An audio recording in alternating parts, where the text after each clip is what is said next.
జ్యోతి మీడియాకి స్వాగతం. ముందుగా ముఖ్యాంశాలు.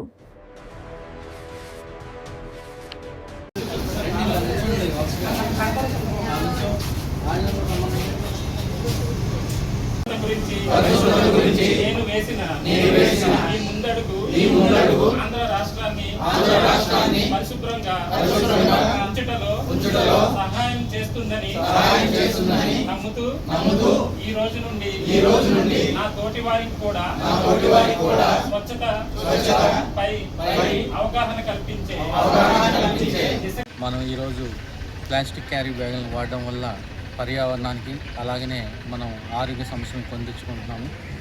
మనకిప్పుడు 3వ శనివారము స్వచ్ఛాంధ్ర స్వర్ణంలో భాగంగా ప్లాస్టిక్ ఫ్రీ రాష్ట్రంగా చేయాలనే ఉద్దేశంతో గవర్నమెంట్ సంకల్పించింది. దానిలో భాగంగా ఇట్లా ఏదైతే పర్యావరణానికి హానికరం చేస్తున్నటువంటి ప్లాస్టిక్ని వాడకాన్ని తగ్గించాలనే ఉద్దేశంతో ఈ కార్యక్రమం చేయడం జరుగుతుంది. ఇందులో భాగంగా మనం మార్కెట్కి వెళ్ళినప్పుడు అన్ని కూరగాయలు కానీ లేకపోతే మనం కొన్ని వస్తువులన్నింటినీ కానీ ప్లాస్టిక్ క్యారీ బ్యాగుల్లో తెచ్చుకుంటున్నాము. ఇవన్నీ కూడా ఒకసారి వాడి పడేసినందువల్ల అవి పర్యావరణానికి హాని కలిగించడమే కాకుండా భూమిలో అవి డిగ్రేడ్ అవ్వడానికి కొన్ని వందల సంవత్సరాలు పడుతుంది. నీటి యొక్క అంటే భూగర్భ జలాలు కిందకి దిగకుండా ఆపుతుంది. భూగర్భ జలాల మట్టం పెరగకుండా వర్షపు నీటిని కిందకి పోకుండా కూడా ఈ ప్లాస్టిక్ ఆగుతుంది. అలానే డ్రైనేజీల్లో మనకి చౌకై కూడా డ్రైనేజ్ వ్యవస్థ అంతా కూడా పాడయి తీవ్ర అనారోగ్యాలని కలగజేస్తుంది.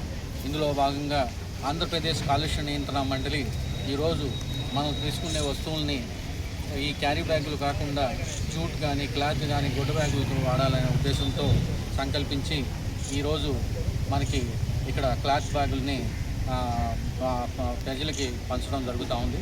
ప్రజలందరూ కూడా క్యారీ బ్యాగులను మానేసేసి జూట్ కానీ లేకపోతే క్లాత్ బ్యాగులు కానీ వాడాలని ఆంధ్రప్రదేశ్ కాలుష్య నియంత్రణ మండలి తరఫున నేను కోరుతున్నాను.